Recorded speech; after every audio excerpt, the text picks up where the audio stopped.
Mucho cuidado si estáis en zonas de pinos, de cedros o de abetos, porque podéis tener un percance con vuestro animal.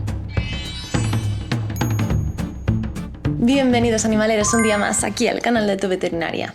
Se acerca la época de las orugas, así que yo pues he querido hacer un vídeo porque a mí me toca muy de cerca, justamente al lado de la casa donde vive mi perra, la casa de mis padres. Es una zona llena de pinos y tenemos pues la mala suerte de que absolutamente todos los años por estas fechas se nos cuelan no solamente orugas sueltas, sino que alguna que otra vez se nos ha caído el nido directamente de las orugas dentro de casa. Y para colmo, mi perra no tiene otra cosa mejor que hacer que, si no nos damos cuenta, irles a meter el hocico. Entonces, como no soy la única a la que le ocurren estas cosas, os quiero contar en este vídeo por qué es tan peligroso. Quiero comentaros qué signos podéis ver en vuestro perro o en vuestro gato de que ha tenido contacto con la procesionaria del pino, porque no siempre vemos cómo ha ido a darle con la zarpita o a meterle el hocico, o en casos extremos, que he tenido urgencias de este tipo, ingerirlas. No tienen otra cosa mejor que hacer, de verdad, qué rabia me da esto. Tienen una toxina, la taumatopina, que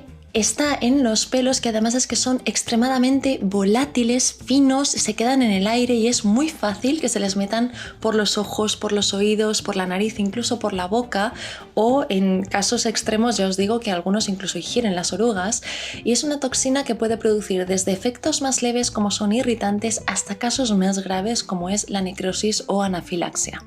Y en este vídeo os quería comentar esos signos que podemos ver si no hemos visto cómo entra en contacto con la oruga y qué debemos hacer si vemos estos signos clínicos o si le vemos que está jugueteando con la oruga. Lo más característico y lo que yo creo que todo el mundo suele conocer es los signos que produce en la boca directamente, sobre todo en la parte de la lengua. Yo creo que mucha gente conoce que si un perro o un gato entra en contacto, la lengua del animal entra en contacto con la oruga, puede terminar necrosándose y puede terminar cayéndose. Y es verdad, pero no es lo único que produce. Para empezar, produce un hinchazón, una inflamación muy grande de la lengua. Y el problema que tenemos con esto es que puede llegar a taponar la vía respiratoria, puede llegar a ser muy grave. Si ocurre esto o si obstruye parcialmente la vía respiratoria, nos podemos encontrar con que las mucosas, tanto las encías como si levantamos el belfo, la parte de dentro, se tornan de un color como azulado, amoratado. Eso es la cianosis. Y eso es que tienen falta de oxígeno en su sangre, con lo cual, entre otras cosas, van a necesitar una oxigenoterapia, una suplementación de oxígeno.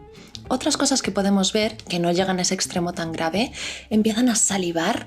Se llama una sialorrea profusa muy espesa además. Es una saliva como un poquito, no es líquida, es como con un poquito de densidad y a los pobres se les cae por los lados, realmente lo pasan muy mal.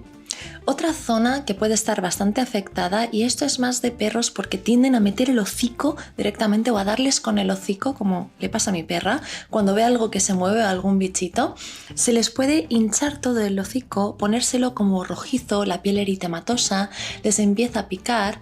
También puede pasar que empiecen a estornudar de forma muy exagerada si se les meten los pelos por dentro. Ya os he dicho que los pelos son como muy ligeros, muy volátiles, y el problema de esto es que se pueden meter por los distintos agujeros de la cara.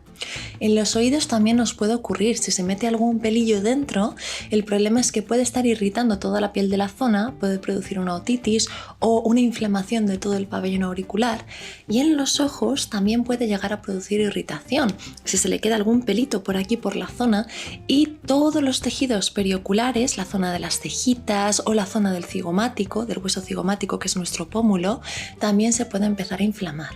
Otras alteraciones que se producen, y estas no se pueden ver a simple vista, necesitan de pruebas complementarias como una endoscopia para verse bien, es alteraciones a nivel del esófago y del estómago. Y esto ocurre cuando se traga saliva que está contaminada con la toxina taumatopina o cuando directamente ingieren la oruga. ¿Qué es lo que puede ocurrir? Estas suelen ser las circunstancias más graves, porque ya no solamente que irriten toda la mucosa del esófago y la gástrica, sino que pueden producir erosiones, úlceras e incluso necrosis del tejido.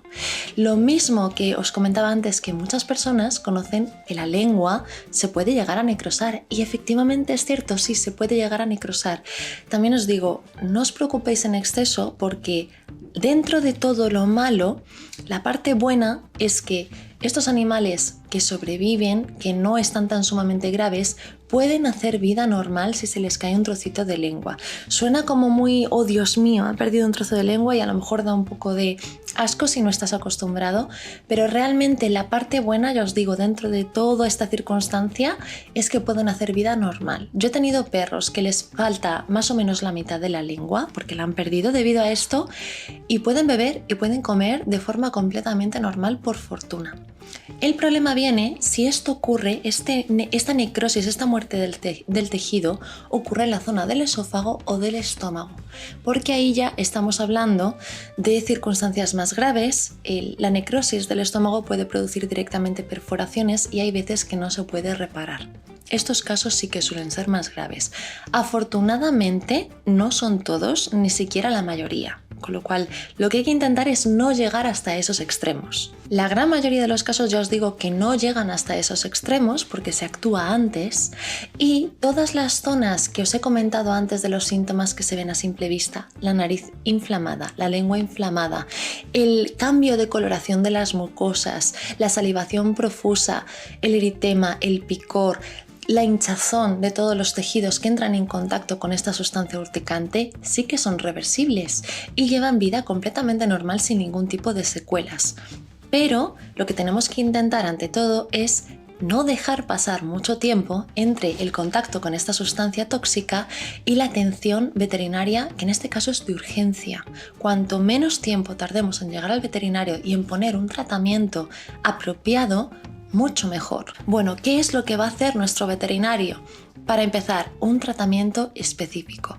Aparte de un lavado muy profuso, que ahora os comentaré que esto sí que lo podéis hacer vosotros antes de acudir al veterinario, le va a administrar ciertos medicamentos que le van a ayudar a vuestro perro o a vuestro gato a estar mucho mejor. Analgésicos.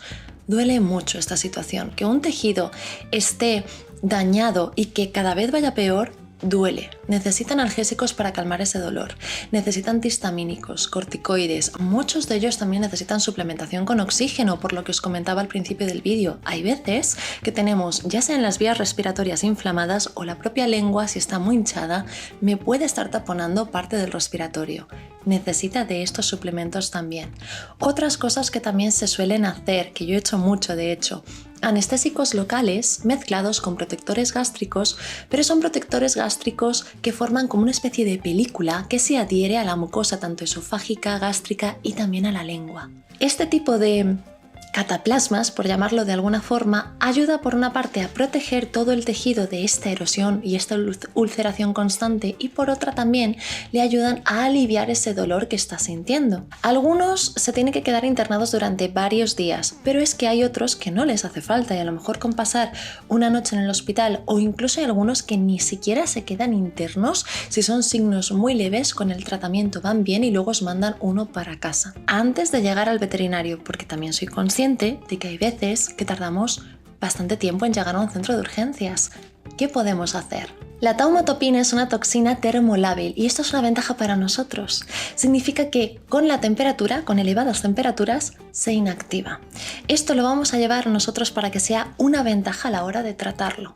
Si nosotros, antes de llevarlo al centro veterinario, lo primero que hacemos cuando vemos estos signos clínicos es lavar bien la zona con abundante agua caliente, no se trata de que esté hirviendo, pero calentita, que realmente metamos la mano y digamos, como cuando nos damos una ducha con agua muy caliente, la toxina se inactiva con esta temperatura. ¿Cómo le tenemos que lavar? Depende sobre todo de la zona afectada. Si por ejemplo vemos que toda la zona de los ojos está muy irritada, le empiezan a llorar, los ojos se ponen como rojizos, todo se les empieza a hinchar, incluso no pueden ni abrir los ojos, cogemos algodones o gasitas, las empapamos muy bien, que esté goteando el agua, y empezamos a frotar muy suavemente. No se trata de frotar a consciencia, sino intentar eliminar todos estos pelitos urticantes que se les han quedado adheridos, incluso en el pelo se les quedan muchas veces, para intentar eliminarlo.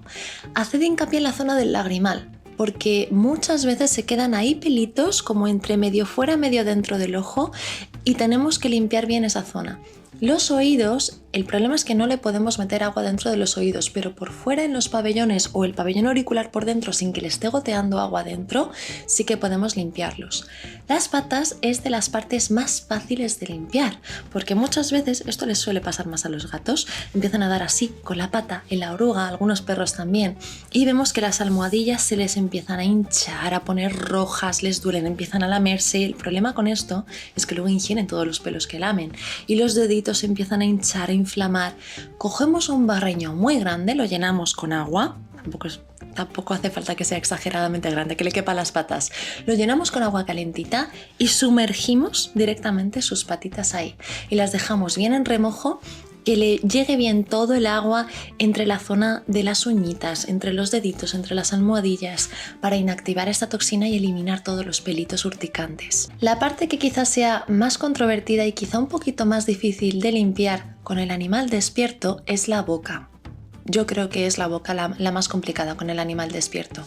Muchos de ellos, al tener la lengua inflamada, la boca inflamada, no dejan una correcta manipulación porque les duele y no dejan abrir bien la boca. En el veterinario es más fácil porque se utilizan sedaciones que obviamente en casa no tenemos, es una sedación controlada leve, pero lo justo como para que puedan relajar toda la musculatura mandibular y permiten una apertura de la mandíbula sin que les esté doliendo.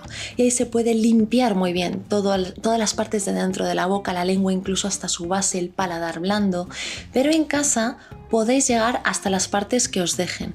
Si podéis, aunque sea, levantar el belfo, limpiar todas las encías, los dientes bien, si os deja limpiar la lengüita, yo creo que va a ser complicado porque a muchos les duele bastante, pero lo que podáis limpiar con algodones completamente humedecidos, empapados de agua caliente, la lengüita, el paladar, la parte de dentro, y si no, simplemente con limpiar los belfos por fuera, levantamos el belfo y pasamos bien todo el algodón empapado en agua caliente por las encías y por los carrillos, la parte de dentro, más que suficiente que nos dé tiempo a llegar al centro de urgencia y allí ya que le hagan una limpieza más profunda. Lógicamente tenemos que saber que no vamos a administrar nada que sea vía oral en esta situación, porque no sabemos primero qué daño hay en el esófago, cómo está la mucosa del esófago, si pueden tragar de forma correcta o no, y tampoco sabemos cuánto de inflamado está la lengua. Si nosotros damos un corticoide, por ejemplo, que se hablaba antes de los corticoides, y si nuestro perro o nuestro gato está en tratamiento con corticoides, tenemos medicación oral de formato corticoide en casa, no se lo demos, porque si lo damos una pastilla, el riesgo que corremos es que se pueda atragantar con esa pastilla porque no la pueda tragar bien. Y otra cosa que es también muy importante, esto ya va de cara a vosotros, os tenéis que proteger a la hora de manipular cualquier diminuto pelito que pueda haber en vuestro animal de orugas. La sustancia urticante, esta toxina, no solamente afecta a los animales, a nosotros también. Si nosotros vemos a nuestro animal que está inflamado y le vamos a limpiar corriendo y le vamos a toquetear corriendo, es posible que se nos queden también pelos y que a nosotros también nos empiece a afectar sobre todo las manos. Pero si lo podemos evitar y podemos tener acceso a guantes, pues mucho mejor que nos protejamos nosotros también. Bueno, animaleros, comentadme si yo no he sido la única que ha sufrido de esto, si vivís en este tipo de zonas que están plagadísimas de orugas y si habéis tenido algún percance y qué habéis hecho en esa situación. Os mando un besazo enorme y nos vemos en el siguiente vídeo. Hasta luego, animaleros.